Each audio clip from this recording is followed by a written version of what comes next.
San Antonio, it appeared as though Jamal Murray had forgotten how to shoot, which doesn't happen a lot to NBA players.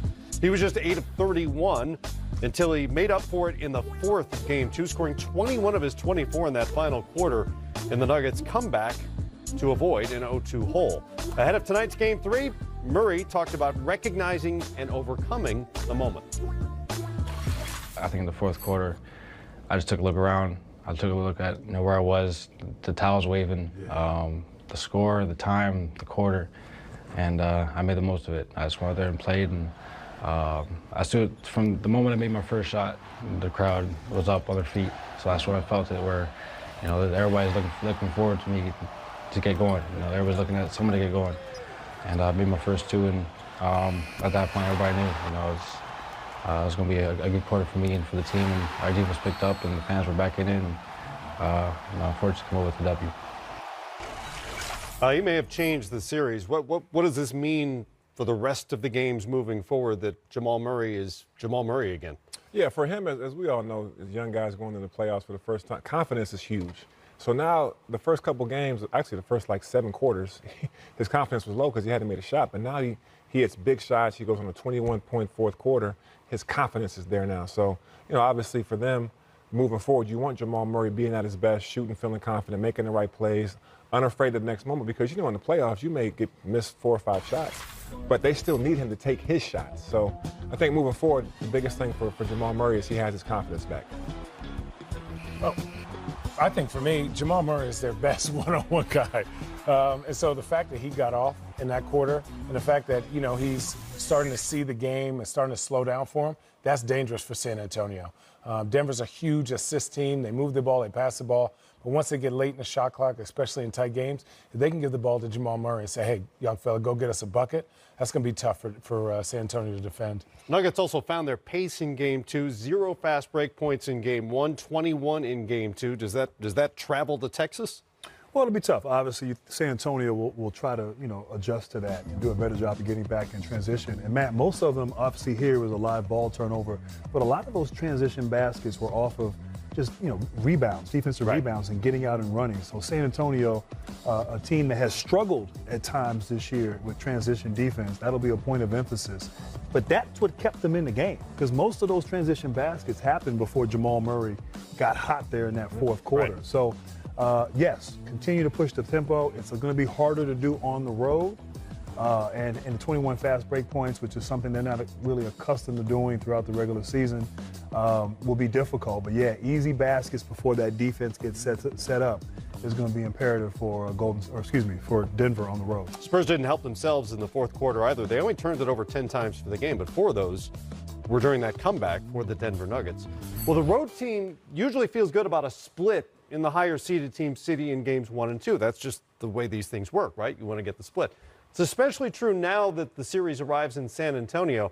Denver and the Spurs have lopsided home road splits. The Nuggets are tied with Philly for the worst road record among top 4 seeds, while the Spurs were one of just 5 teams league-wide to lose fewer than 10 times at home. And in fact, Denver has lost 13 straight in San Antonio. They haven't won a game there since 2012, so they've got all that baggage in addition to what they put on the plane. No, I think for them, they need to get out and run early. Get out, get stops, and run early. Establish the pace. Even if it's uncomfortable for you, it's going to be way more uncomfortable for San Antonio. And I think after the last game, you want to play on those emotions early, show them that you still have the confidence from last game and that you're focused and ready to go, especially early, especially to quell that San Antonio crowd. You'll see that Game 3 right here on NBA TV, tipped just after 9 Eastern time. More coming up here. In the meantime, Sixers and Nets coming up at the top of the hour on TNT. That's Joel Embiid, who figures to be public enemy number 1 tonight in Brooklyn. Well, I like that. Ooh, you see the word done? You know what I'm saying? Ben Simmons getting ready to go tonight for the 76ers. He's in the half court right now. Some would say that makes him an average player. Ooh. Even in warm-ups. Ooh. That's fire. Ooh. Some have said that. Bang, bang.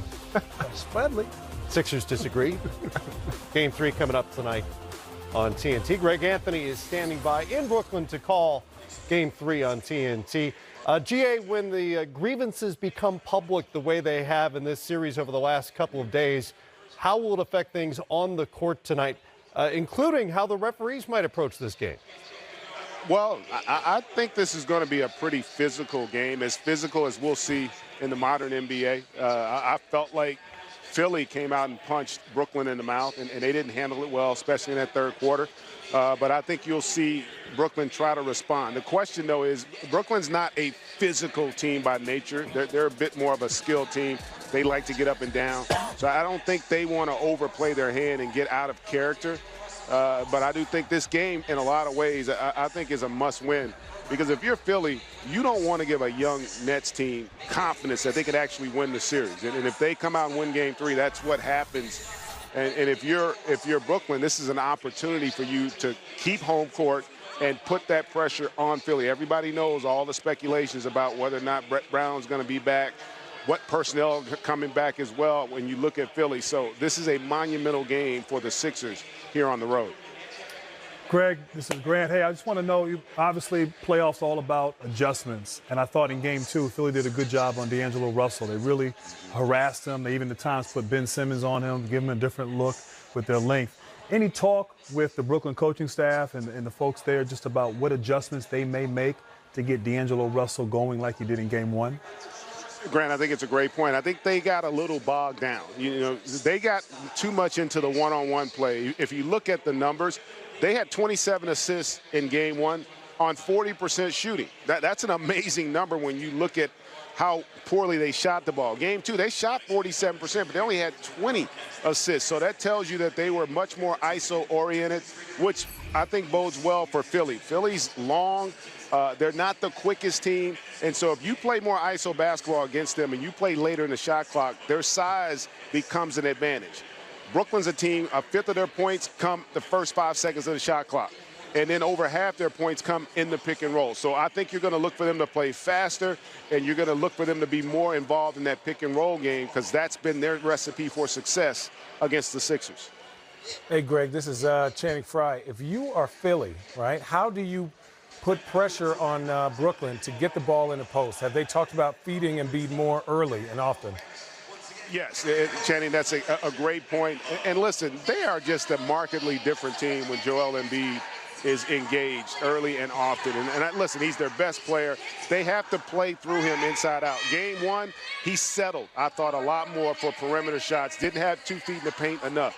That wasn't the case in Game 2, and I think you're going to see more of that. The reality is Brooklyn does not have an answer for Joel Embiid unless he bails them out by settling for threes and jump shots. When he makes up his mind, I'm going to play inside out, I think Philly becomes a much more dangerous team offensively and creates far more problems for the Nets. Hey, Jay, what's up? It's Booz. How you doing, man? What's up, Big Booz? Doing good. Hey, question about Brooklyn. Who do you think is going to be the X factor for them to come in, give those starters a big lift, a boost to help them get this Game 3 win? You know, they typically do it by committee off their bench, but a guy I'm looking at who's a barometer for me is Joe Harris. I think he's a guy, because of his ability to shoot it, that if he's having an impact on the game, their offense seems to flow better. So I'm going to be watching him early. Listen, their strength is their bench, but I do think they need to make a statement early in the game, and oftentimes the three-point shot has become the momentum shot. Spencer Dinwiddie's going to have to play well coming off the bench, but in that starting 5, someone other than D'Angelo Russell has to have an impact, and oftentimes shooting plays a pivotal role, and I think Harris is a guy that somehow, some ways got to get going, much like we saw with J.J. Redick in Game 2. Greg Anthony with us from Brooklyn and rocking the turtleneck tonight ahead of Game 3 on TNT. It's cold here. It's cold in With Brooklyn. that Carolina blue jacket, too. We see you. We see you. With that Carolina blue jacket, we see you. That's not true. Georgetown got gray and blue in it, too, though. A lot of folks reading into a lot of signals from Greg Anthony. Ben Simmons, fairly pedestrian by his standards in Game 1.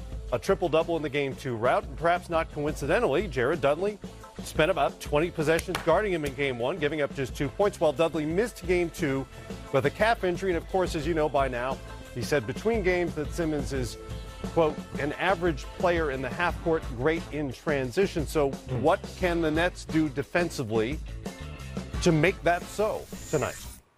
Well, Jared Dudley talks a lot, but there's some truth in the sense that he is great in transition. So transition defense is a must. Brooklyn, you got to get back. You got to form a wall.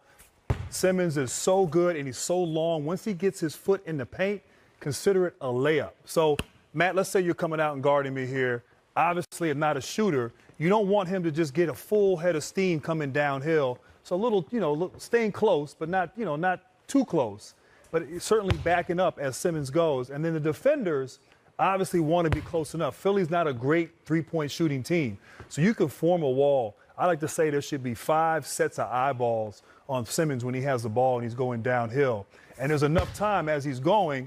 There's no lanes there. You could still get out to a shooter if he passes out to a shooter. So forming that wall, getting back, making sure he doesn't get into the paint. Because once he gets in the paint, one dribble in the paint, and he's so long, and he can get to the rim with ease. What's the appropriate amount of space for a guy like that? You want to encourage him to shoot if you can, but you don't want to let him get ahead of steam. I think you have to play the game. I think you have to stop his momentum, especially in transition, but put your toes on a three-point line and send him to the worst shooter. J.J. Redick is generally going to be on this side.